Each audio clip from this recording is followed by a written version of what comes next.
এবার 5-এর 1 করব। কেমন? দেখেন প্রমাণ করো যে না দেখাও যে √50 -√50 বিন্দুদ্বয় হইতে এই যে রেখাটা আছে এর উপর অঙ্কিত লম্বদ্বয়ের গুণফল আলফা মুক্ত। এবং 5-এর দুইটাও একসাথে পড়ে ফেলান। দেখাও যে +-40, তার মানে কিন্তু এখানেও দুইটা বিন্দু আছে, একটা 40 আর একটা -40, তাই না? বিন্দু দুইটি হইতে এই এর উপর অঙ্কিত লম্ব দুইটির গুণফল থিটা মুক্ত। তাহলে অঙ্ক দুইটা একই স্টাইলের, তাহলে আমরা একটা করলে আরেকটা বাইরে ফেলবো। কেমন? এই জন্য আমরা 5-এর 1 করব, 2 নিজেরা নিজেরা করে ফেলবেন। কেমন? ওকে, তাহলে একটু খেয়াল করেন সমীকরণটা ছিল কত? 2x cos alpha -3y sin alpha equal to হলো 6। তা আমাদের শর্ত অনুযায়ী -6 = 0 লেখা লাগবে, তাই না? এই রেখাটা √50 থেকে যা দূরত্ব, -√50 থেকে আরেকটা দূরত্ব, ওই দূরত্ব দুইটার গুণফল বলতে হবে আমাদের। তাহলে আমরা ধরলাম যে এই সেই রেখাটা যার সমীকরণ আমরা লিখছি। তাহলে এখন দেখেন এই একটা বিন্দু, সে হলো √50, আর একটা বিন্দু অন্য পাশে দিলাম আমরা -√50। এইখান থেকে একটা দূরত্ব আছে তার, সেটার আমরা বললাম d1, আর এইখান থেকে একটা দূরত্ব আছে লম্ব দূরত্ব, সেটারে বললাম d2। তাহলে কিন্তু আমরা এই দূরত্বগুলা বের করতে পারবো। কেমন? তাহলে দেখেন √50 থেকে এটারে বলেন 1 নং রেখা, তাই না? তাহলে বারে বারে এই রেখাটা লিখতে হবে না। 1 নং রেখার দূরত্ব। কেমন?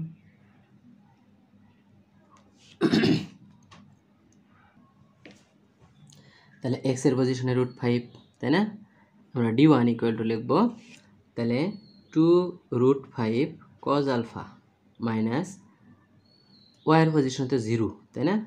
তাহলে 0 বসাই দিলে এটুকু থাকবে না, -6 বাই, হ্যাঁ, x এর সহগ কিন্তু 2 cos alpha, তার মানে এটা হবে 4 cos এর স্কয়ার আলফা প্লাস এটা হয়ে যাবে 9 sin এর স্কয়ার আলফা। ওকে, y এর সহগটা 3 sin আলফা, এবং আমাদের সূত্র অনুযায়ী কিন্তু একটা মডুলাস দেওয়ার কথা, তাই না? তাহলে যেহেতু উপরে মাইনাস কমন নেওয়ার তেমন কিছু নাই, তাহলে আমরা ডাইরেক্টলি এটাই আরেকবার লিখে দিলাম,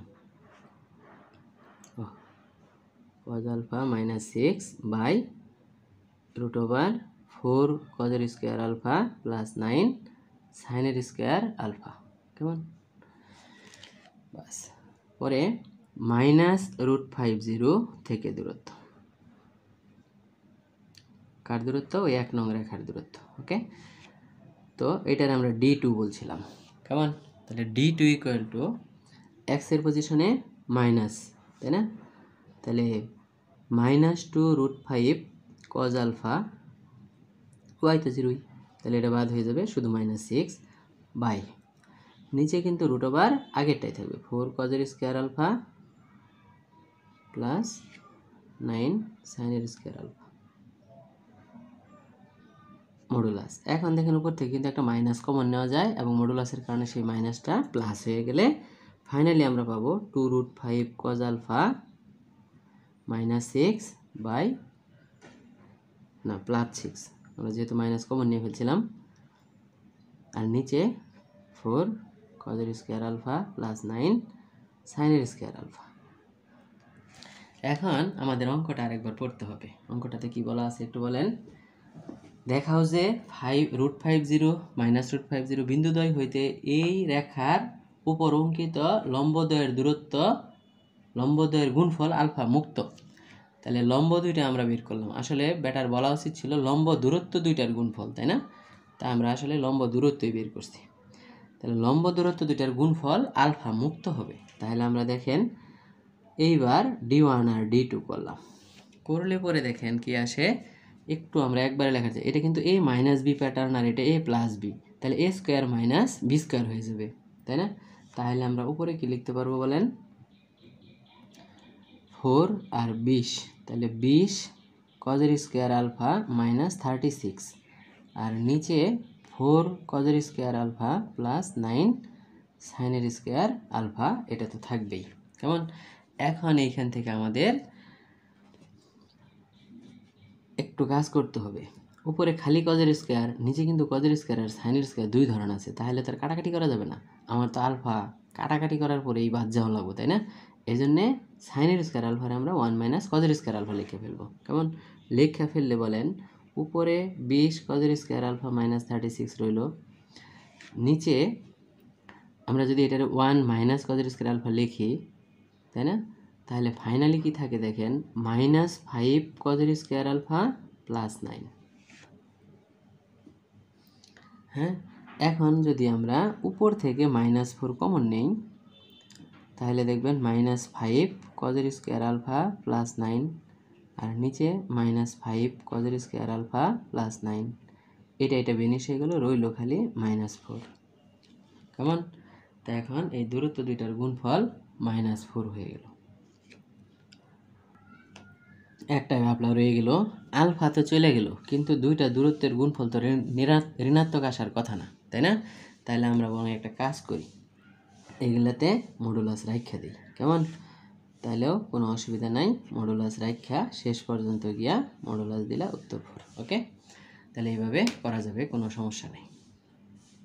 তাহলে আমরা 5 নম্বরে আসলে দুইবার বিন্দু থেকে রেখার দূরত্ব সূত্র ফেলাইছি এবং ওই দূরত্ব দুইটা গুণ করছি, এইটুকুই কাজ, তাই না? তাহলে 5-এর 2 একই স্টাইলে আমরা করতে পারবো। কেমন?